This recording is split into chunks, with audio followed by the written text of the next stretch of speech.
أعوذ بالله من الشيطان الرجيم. بسم الله الرحمن الرحيم. إذ قال الله يا عيسى إني متوفيك ورافعك إلي ومطهرك من الذين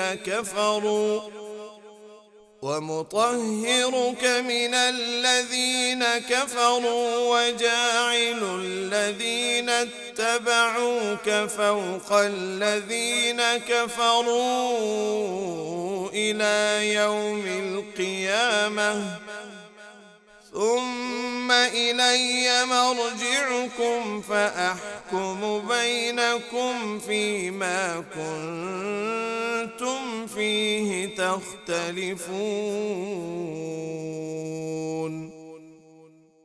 فأما الذين كفروا فأعذبهم عذابا شديدا في الدنيا والآخرة وما لهم من ناصرين. وأما الذين آمنوا وعملوا الصالحات فيوفيهم أجورهم والله لا يحب الظالمين.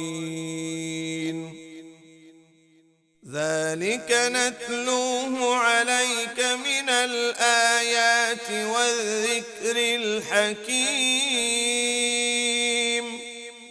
إن مثل عيسى عند الله كمثل آدم خلقه من تراب ثم قال له كن فيكون.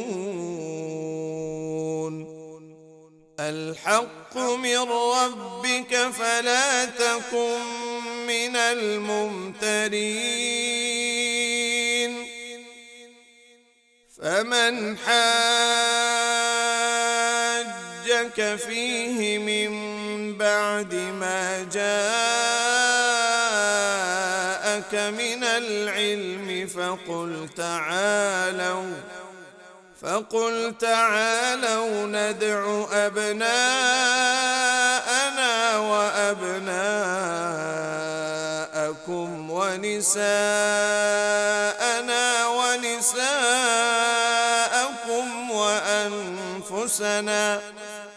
وأنفسنا وأنفسكم ثم نبتهل فنجعل لعنة الله على الكاذبين.